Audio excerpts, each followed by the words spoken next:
A little handful of members of Congress introduced Tuesday morning a bill that seeks to convene the CFTC and the SEC and U.S. lawmakers to get clarity on where crypto falls in the regulatory regime. Right now in the U.S., it's a bit unclear. There's a lot of confusion around what is a security in the crypto space and what is a commodity. So what this bill seeks to accomplish is clarity on that front. And I think it's, we talked about the IRS yesterday taking this stuff seriously. And here's yet another example of more action in D.C. to clarify this emerging asset class. I think it's a good thing. Obviously, the devil's going to be in the details here, but seeking consensus among these parties seems to be the main thrust of this bill. I'm going to toss this to Naomi, who is always quick to praise government and government officials. So I'm curious for her laudatory statements about the said development. Yeah, Let's just dive right into how much I think creating another government agency is a great idea. No, I mean, this is mixed. And as you said, the devil is in the details in this. It does talk about having lots of representatives from the wider community. They talk about larger businesses, smaller businesses, researchers in the space, all of this.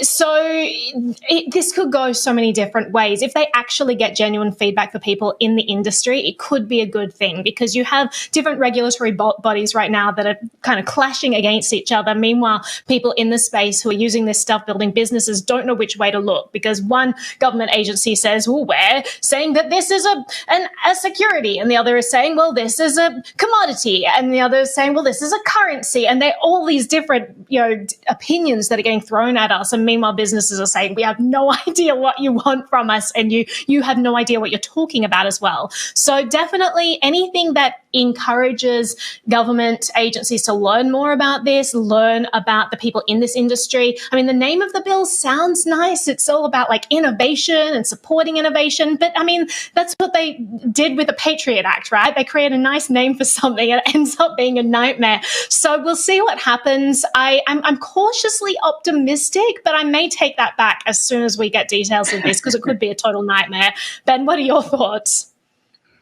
Yeah, I mean, this is just sort of standard process for these things, right? Like, we have the IRS, this independent body coming out with their own, kind of actions on this. And then you have lawmakers getting involved and a lot of crosstalk between different, congressional members and then other parts of government to try and get all of these disparate entities together around a cohesive set of regulations. And I think that'd be positive in the sense that it would offer some predictability for crypto holders, which is such a big issue here because we don't know what's coming down the pipe. But this is, again, I'll wait until I see the report. This is a little bit of the announcement about the announcement, like I like to say. So the body is convened, but we don't know what it's going to look like. The cybersecurity stuff and the custodial stuff, I think is going to be really interesting. That's going to have some of the implications you were referencing, Naomi, that could resonate down the line. But to me, this feels like one more incremental step forward. And we'll see when this report comes out if it's caught up to things like DeFi and everything else. Zach, what you got? I mean, it's called the Eliminate Barriers to Innovation Act of 2021, Ben. I mean, what's the problem here? Sounds so positive. It sounds so positive. That can only apply to one thing, right?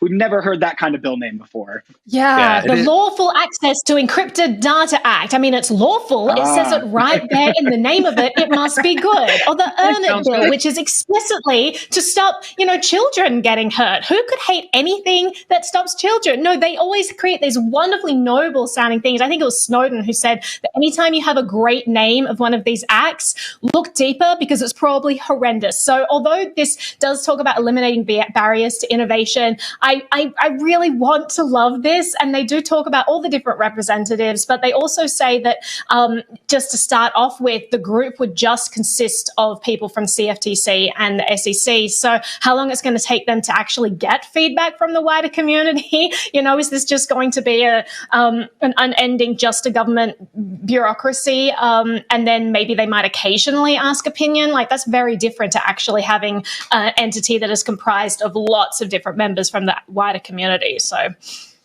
Yeah, we're also think sort the of in fact the that early they've days of partisanship around these issues too. I think it's yet to be cemented as a Democrat or Republican issue. But if you look at the composition of Right. these bill sponsors, I think it's 4 Republicans and 1 Democrat who submitted this to the House. So I think we are in the early days of seeing the ossification of where Bitcoin and other cryptocurrencies fall in the So political people spectrum. don't know whether they should like Bitcoin or hate They don't know. Bitcoin because their They don't parties know. haven't told them what to believe yet.